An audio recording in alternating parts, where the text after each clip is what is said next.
Scrap It program is one that helps both the owner and the environment. But what happens to all that scrap metal? For that, we're joined by the CEO, Dennis Ragoza, who is with us this morning. In fact, this is an old radio that's just sitting in here. We've got a lot of other things, wheels and stuff like this. I'm wondering, what happens to this kind of stuff? Dennis, good to have you here. Yeah, it's a pleasure to be here again, Steve. Good morning. The Scrap It program's been around for 20 years now. It's kind of an anniversary year for us. We just scrapped our 40,000th vehicle. That's amazing. It's a lot of vehicles, a lot of metal. So let's talk about, first off, what kind of cars are you looking for? Is it just any kind of car? Yes, any kind of car is eligible. Mostly older cars tend to come to our program. And we've done all kinds of analysis on older vehicles from an emissions point of view. Right. And they tend to be super polluters. There's no question about that. Absolutely. The combination of reasons. Really, one is older technology. Sure. But also the maintenance issue. And parts wear out. So the result is, from a smog emission point of view, some of these older cars are 50, 100 times more polluting than a brand new car is, for example. Right? So what happens to like oil and antifreeze and things like that inside of one of those cars? So our process is, once you apply to the program and you're approved, and everybody's approved as long as their vehicle's been insured by ICBC for the last 6 months. Okay. So they drive it to the scrap facility in Surrey, at which point they surrender their vehicle, and the vehicle then is put on stands, and all the oils are removed, the batteries are removed, the tires are removed, all those parts that then have a secondary market and we don't want to have polluting. And the vehicle then is crushed and then it's shredded. So what you see in front of you is a couple of shred pieces here, right, of what comes out of the thousands of pieces that come out of the car, right? When you go to the dealership, it's new and shiny. At the end, we see the back end of the vehicle. Right? Absolutely. So what's the advantage for people to do this? Is it just an environmental advantage for people?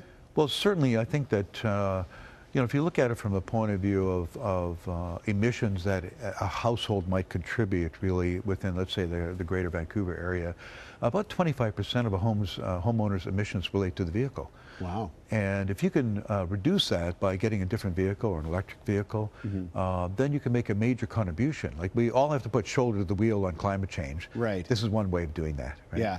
And I guess it's also the fact that, some people have these old junkers that just kind of sit around the yard and don't do a whole lot, and, weeds grow in them and things like that. So it's an opportunity for you to sort of clear up some stuff in your property and things like that. Well, as long as it's been licensed for the last 6 months. Yeah. But most of the vehicles we get tend to be fully operational, but they're older, right? Yes.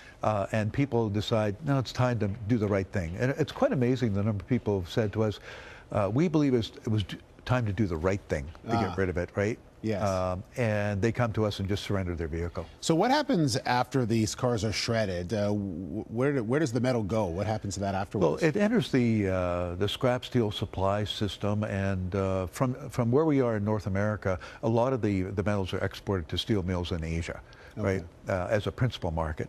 And as I like to tell people, then it comes back to us as a toaster. That's right. So the people know that when you turn your car, at least it's going into something else. It's not absolutely. It's being recycled. Yeah. Recycled. All the materials are coming back to you in some way. So how many, you mentioned the number of cars you've done over the life. So how popular is this? Is it increasing now? Are people doing this a lot more?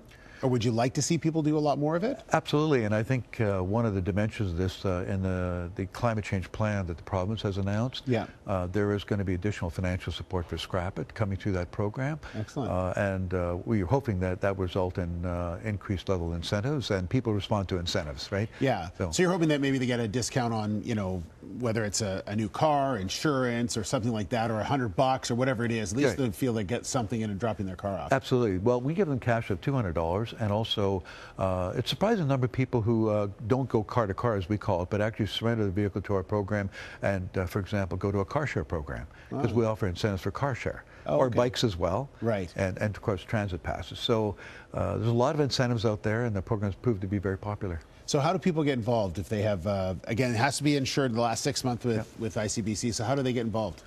They simply come to our website, scrapit.ca. Okay. All the information there is what you need to know, and they make an application. It's quite straightforward and easy. Dennis, good to see you again. Thank you very much for the information. And, Thank you. Yeah, and take your junk with you when you go. Oh. All right.